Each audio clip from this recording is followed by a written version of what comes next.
Hey there, so today I'm going to show you how you can really get to know your fretboard really well using the pentatonic scales. But what I'm going to show you that's kind of different and interesting here is I'm going to show you these two really cool pathways between the 5 pentatonics. And once you've learned these two pathways, it maps out the whole fretboard for you and it makes it really easy to remember it. So all you got to do is learn these two little licks. They're really easy to learn. And you're not going to believe it. Once you've learned this, you'll be like, oh, wow, this is so cool. And then once you've learned that, you can kind of fill in the gaps. And it's really easy to kind of map out the rest of the fretboard. So you'll know the whole fretboard in no time.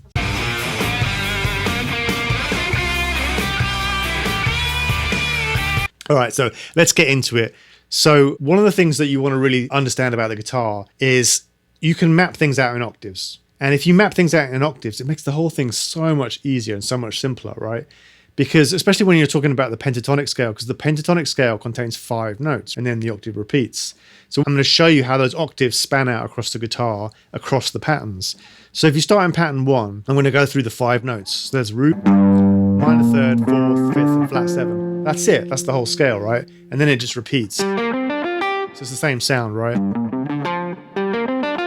Okay, so what I'm going to do is every time I reach the end of the scale, I'm going to move into the next pattern. So it's this little pattern. Okay, then what I'm going to do is I'm going to move up and I'm actually going to move into pattern 2 and I'm going to play that exact same pattern. However, one of the rules about guitar, every time you cross between the G and the B string, you're going to move everything up 1 fret. The reason for that is the way the guitar's tuned. It's all tuned in 4ths except for the B string is tuned to a 3rd. So basically you can take that same pattern and play it an octave higher here, but when you get to the, you move up 1 fret. So there's your 2 octaves, right? Okay, so now once you've learned that little bit there, that's the important bit. But kind of on top of that, if you just keep going, you get basically the Albert King box, or this little extra mini box on top. So if you take our little pattern here and then add this little box on top, the whole thing's going to be okay. And that's pretty much everything you need from pattern 2. Okay, we'll fill in the gaps later on. Now, when we get to the top of that second pattern, the second little run, part 1, part 2, and then part 3, you're just going to go the same thing again. And then you run out of strings, right? So you've got, and then, so you just got this little thing here. Now, what's cool about that? That's right where the BB box is. So here's the whole run.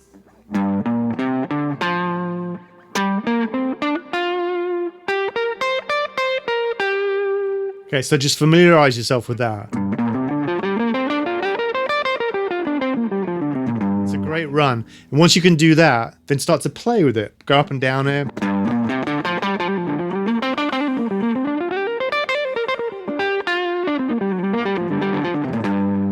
And just muck around with it and just get the feel of going up and down that pattern.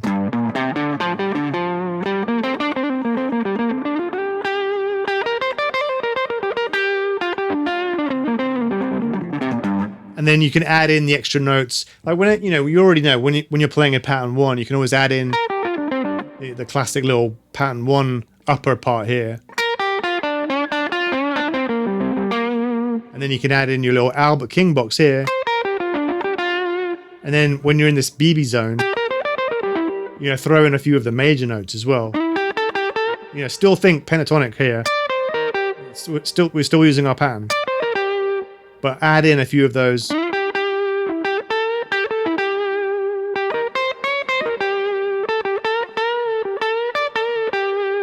Okay, so there's the first run, right? That's run 1.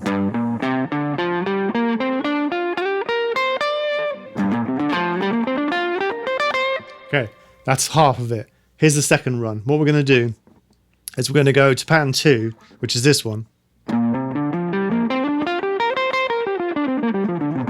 And we're going to do exactly the same idea. So we're going to play 5 notes.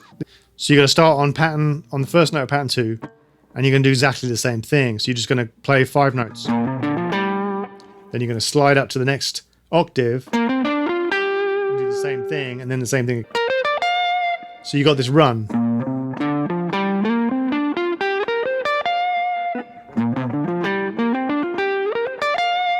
Okay, now, here's where it gets a bit more interesting.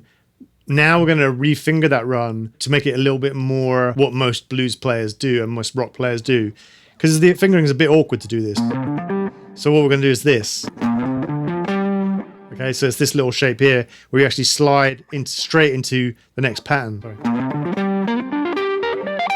Okay, so there's the shape. So you're going to go, so you finger 1, slide up, finger 3, and then 1 and 3 again. That's the shape, that's the pentatonic scale, 5 notes, and then you just repeat that on the next string, and then repeat that on the next string.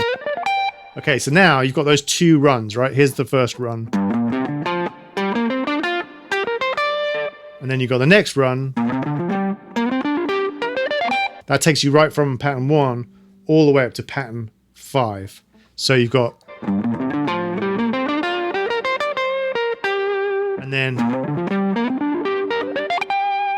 Okay, so what's cool about those 2 runs is they basically give you all the useful areas that you want to play in when you're playing pentatonic licks, kind of with the exception of the main obvious part, which is in pattern 1 when you're playing right here on the upper part of pattern 1. But that's kind of default. That's where everyone plays anyway. So if you want to move beyond that, these 2 runs give you all the useful kind of hot zones within the pentatonics.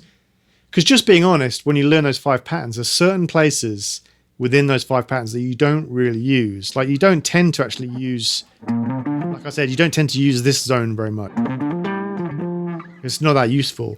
And then you also don't tend to use this zone so much. You know, but these runs here, and then this one. It's so handy and easy to play that run because you're just using finger 1 and 3. And you can just kind of play in and around that scale and just improvise with it.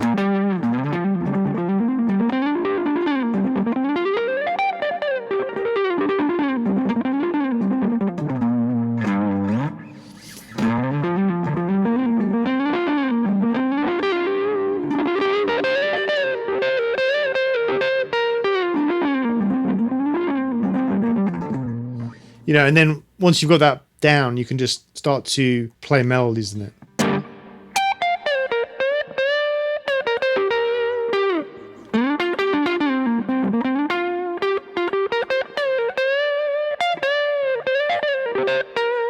And then the first run.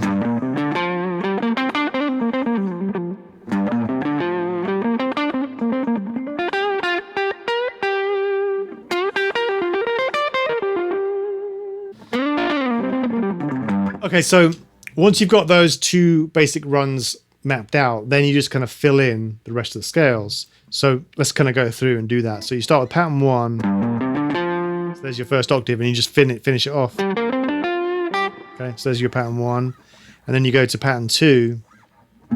And in pattern 2, if we start here with that same exact thing an octave higher than pattern 1, you've got this run here, right?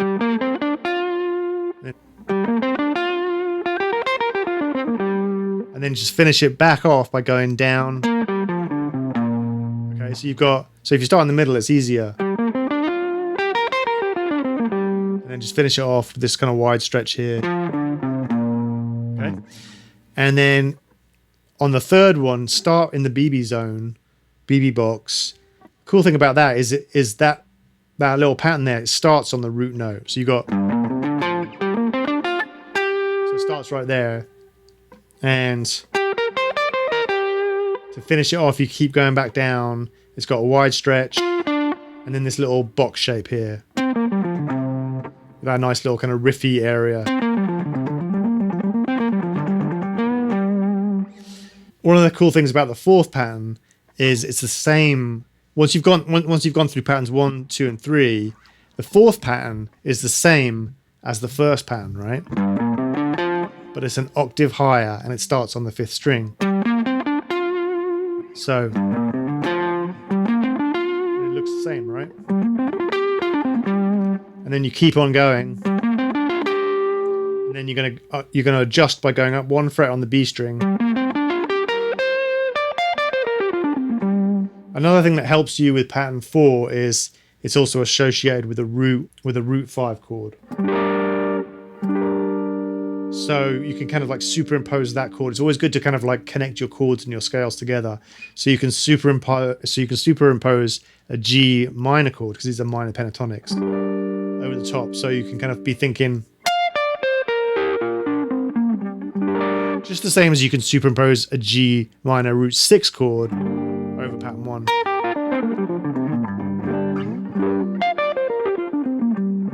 And then you finish it off. Lower extension there. And then pattern 5 is this pattern where on the outer part it's just like one straight line. And then you basically start with the box shape twice, and then the stretch, and then the box shape again. So hopefully you can start to kind of see all these interesting kind of pathways around within the pentatonic scale. So you're zeroing in and you're getting to know it from different perspectives. So you're seeing kind of like where your basic pentatonic licks are, and then with the Albert box is, where the BB box is, where the kind of slide licks are, and then you're seeing these runs, and then the second one. And then you're seeing the association with the chords. Root 6, root 5. Now, a really simple kind of way of looking at it is pattern 1 is your basic primary pentatonic scale, right? And then pattern 4 is your secondary pentatonic scale, because it actually has the whole, it's exactly the same fingering, but it starts on the 5th string, so it's a root 5. So that's quite a good way to look at it too, is basically a lot of times when you're soloing, when you're in pattern 1, here's your basic primary pentatonic scale. And then here's your upper extension with the Albert box. And then your BB box is here. And then your low riffs. There's your root.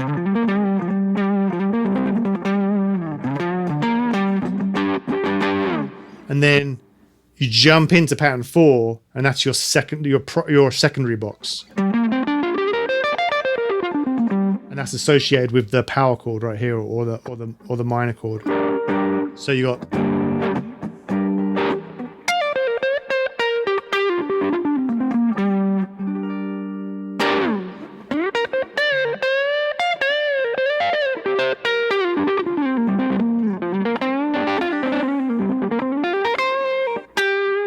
So what you're doing is you're kind of like creating pathways and signposts and references. And even within that, once you've got it mapped out like that, you can actually start to create some phrases and rhythms and all these kind of cool things. And what you're doing is you're building this kind of vocabulary, and you're building this kind of like library of licks and your ability to kind of move around and play all over the neck in any different key. So I hope this has been helpful. And just kind of getting to know those pentatonic scales is really, really helpful. And remember, you know, it's not boring to learn your pentatonic scales, because it's just really a hand position. Once you've learned those basic starting places, you can move outside of that. So you can bend the notes, you can slide the notes, you can move inside and out.